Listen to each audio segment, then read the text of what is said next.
This week I've come to Hull in the northeast of England, Yorkshire's coastal city. Welcome to Songs of Praise. From up here you get a great view of the marina and over there the Humber Estuary, gateway to the North Sea, and the reason why Kingston upon Hull is the UK's largest ports complex.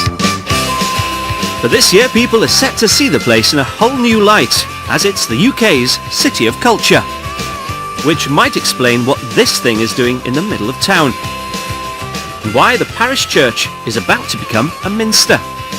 I'll also discover more about some of the city's famous names, from William Wilberforce to Jean the Bee. Oh, thank you ever so much. On Homeless Sunday, I'm in London to find out how a church goes the extra mile to provide shelter.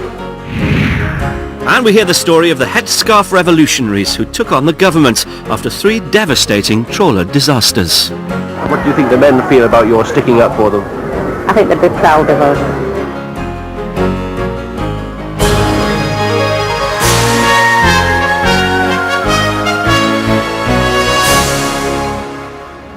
As always, we'll have some great music for you, and we begin with a terrific hymn from Hackney Empire in London. This should chase away the January blues.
Hull 2017 began with a bang as it became the UK's City of Culture.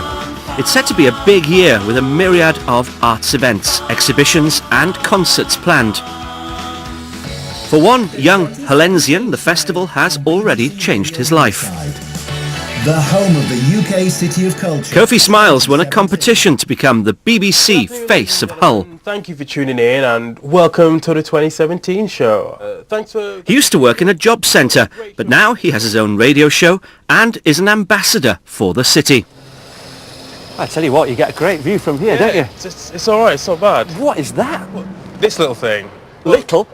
This is actually a turbine blade. It's one of the first that was produced at the factory down on Alexandra Dock, and it's invaded this kind of classic public space. And what do people make of it?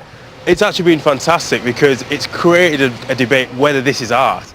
This is actually our Leaning Tower of Pisa, because you know how people are always trying to do the lean? Here you can see people like pretending to lift it up like strongmen. So it's brilliant. People have kind of had this resurgence, this pride in thinking, people know what we're about now, this is Hull, and we're getting to share what we are with the rest of the world. Around the corner is England's biggest parish church, Holy Trinity, and this year is a significant one in its long history. It's been given the grand status of Minster. Wow, this is the biggest parish church I've ever seen, I think.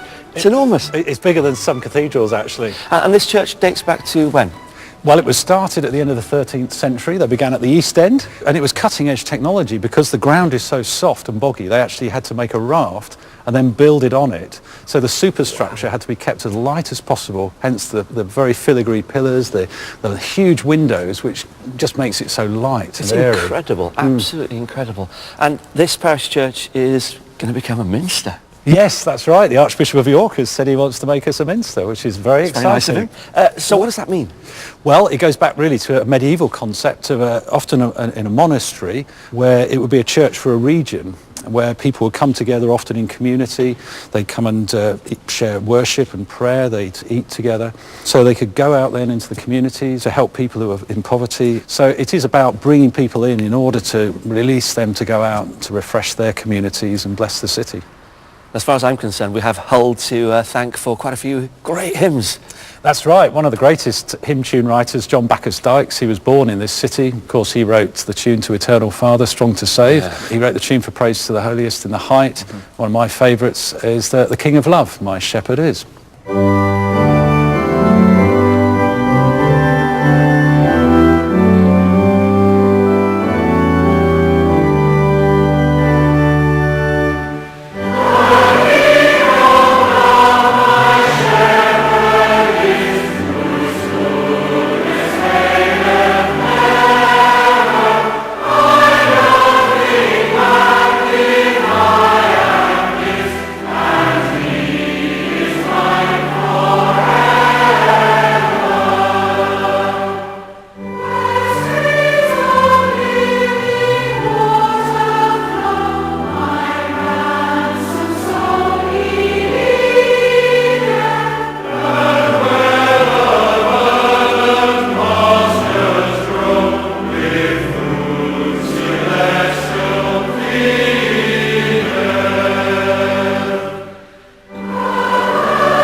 Today, Hull Docks handles 10 million tonnes of cargo a year and 1 million passengers. But 50 years ago, it was one of the world's biggest fishing ports, and trawlermen regularly risked their lives to deliver their catches from the North Sea to feed the nation. Hello, Yvonne. Hello, darling. Tracy Stevens and Yvonne Blenkinsop are both daughters of fishermen, and they're linked to a traumatic event in Hull's maritime history that typifies the dangers of being a fisherman. We'll never forget our loved ones. No, definitely not. Since the early 1900s, over 6,000 men have lost their life at sea, and that figure is just for Hull. In the dark January of 1968, during stormy seas, disaster struck, and 3 trawlers sank within 3 weeks of one another. The nation was shocked by the tragedy.